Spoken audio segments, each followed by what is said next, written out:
Yo me acuerdo que los sábados del año 2003, a la mañana, en el canal TV3 de Cataluña, en el canal estatal, se transmitía en directo los partidos de las inferiores del Barça, los sábados a las 11:30 y los domingos a las 9:30. Y en los chats de argentinos emigrados se repetían dos preguntas. ¿Cómo hacemos dulce de leche hirviendo latas de leche condensada? Era la pregunta número uno, porque estábamos desesperados. ¿Y a qué hora jugaba el chico rosarino de 15 años que hacía goles en todos los partidos? Eran las dos preguntas más fuertes.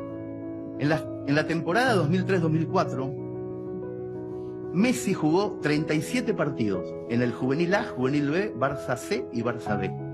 Y en esos 37 partidos convirtió 35 goles. Yo me acuerdo que el rating matutino de la televisión catalana esos sábados superaba al rating del prime time de la noche. Mucha gente empezaba a hablar de este nene. ¿A qué nene? En las peluquerías, en los bares, en las tribunas del Camp Nou ya se hablaba, había un rumor. El único que no hablaba era él. En las entrevistas post partido a ese nenito, todas las preguntas este adolescente las respondía con un sí, con un no, a veces decía gracias y después bajaba la vista, no hablaba mucho. Los argentinos emigrados hubiéramos preferido a un charlatán.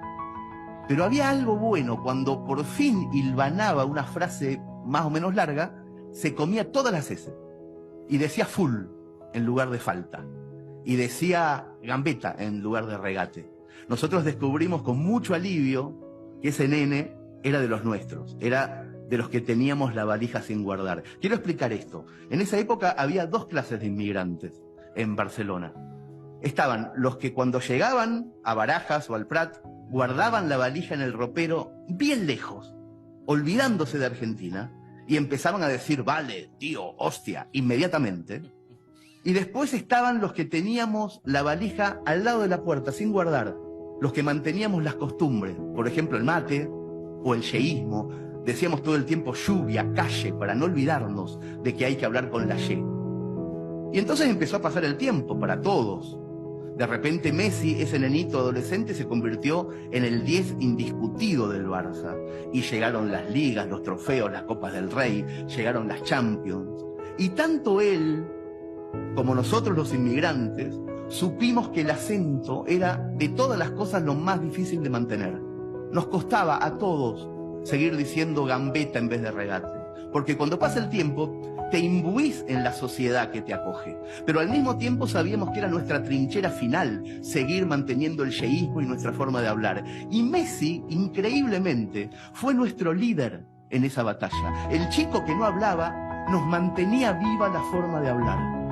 Así que de repente ya no solamente disfrutábamos del mejor jugador que habíamos visto en la vida, porque ir al Camp Nou en esas épocas era increíble, sino que también vigilábamos que no se le escapara nunca un modismo español en ninguna entrevista. Celebrábamos cuando seguía hablando igual. Y además de sus goles, celebrábamos que en el vestuario siempre tuviera el termo y el mate, que jamás cambiara eso. De repente Messi se convirtió en el humano más famoso de Barcelona, pero igual que nosotros nunca dejaba de ser un argentino en otra parte. Su bandera argentina en los festejos de cada Copa Europea nos maravillaba. Su desplante cuando fue a jugar a Beijing 2008 a ganar el oro por Argentina sin permiso del club.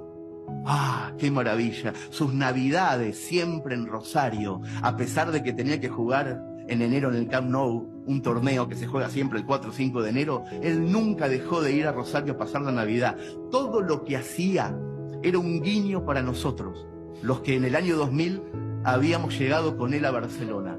Es dificilísimo explicar cuánto nos alegró la vida a los que vivíamos lejos. Cómo nos sacó del hastío de una sociedad monótona. De qué manera nos ayudó a no perder la brújula. Un nene chiquito que no hablaba. Messi nos hizo felices de una forma tan serena y tan natural y tan nuestra, que cuando empezaron a llegar los insultos desde Argentina, no lo podíamos entender.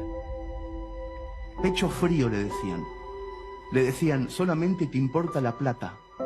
Le decían, quédate allá en Europa, cipayos. Le decían, no sentís la camiseta. Le decían, sos gallego, no sos argentino. Le decían, si alguna vez renunciaste, pensalo otra vez, Messi. Le decían mercenario. Yo viví 15 años lejos de Argentina y no se me ocurre, les juro, no se me ocurre pesadilla más espantosa que escuchar voces de desprecio que llegan del lugar que más amás en el mundo. No hay dolor más insoportable que oír en la voz de tu hijo la frase que escuchó Messi de su hijo Thiago cuando tenía 6 años. Papá, ¿por qué te matan en Argentina? Se me corta la respiración, no puedo... Yo terminaría invadido por el rencor. No podría seguir viviendo.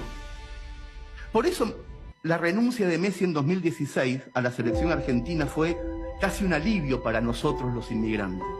No podíamos verlo sufrir así, porque sabíamos cuánto amaba a su país, sabíamos desde los 15 años el esfuerzo que hacía para seguir siendo argentino, para no romper el cordón umbilical.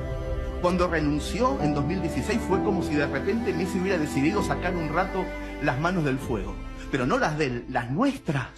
A nosotros nos quemaban esas críticas indolentes, esos hijos de puta que decían esas cosas.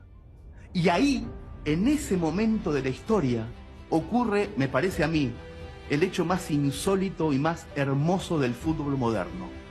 La tarde de 2016, en la que Messi se cansó de los insultos y decidió renunciar, un nene de 15 años le escribió una carta por Facebook que terminaba diciendo: pensá en quedarte, pero quédate para divertirte, Lionel, que es lo que esta gente te quiere quitar.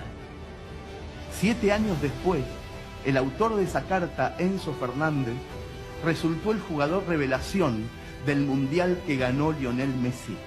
Porque Messi volvió, después de esa renuncia, casi inmediatamente a la selección. Y lo dijo él mismo, volvió para que los chicos que le mandaban cartas y que le dejaban mensajes no creyeran que rendirse era una opción en la vida. Volvió por eso. Y al volver, ganó todo lo que le faltaba y todo lo que le importaba ganar. Y cerró las bocas de sus detractores. No todas, porque algunos, incluso durante el Mundial, lo encontraron por primera vez vulgar, frente a un micrófono.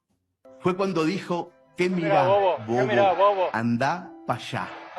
Para nosotros, los inmigrantes, los que vigilamos su acento durante 15 años, esa fue una frase perfecta, porque se comió todas las heces y porque su yeísmo sigue intacto.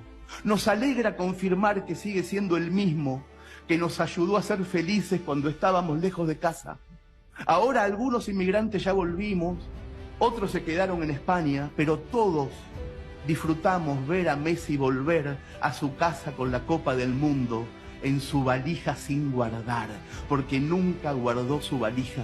Esta historia épica no hubiera ocurrido nunca si el Lionel de 15 años hubiera escondido su valija en el ropero, si de chico hubiera sucumbido a decir: vale tío, hostia.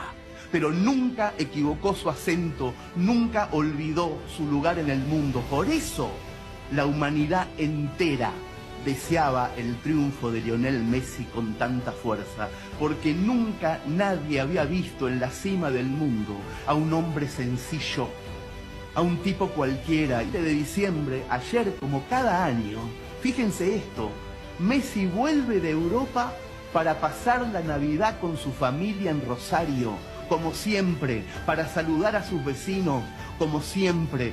Sus costumbres no cambian, lo único que cambia es lo que nos trajo en la valija.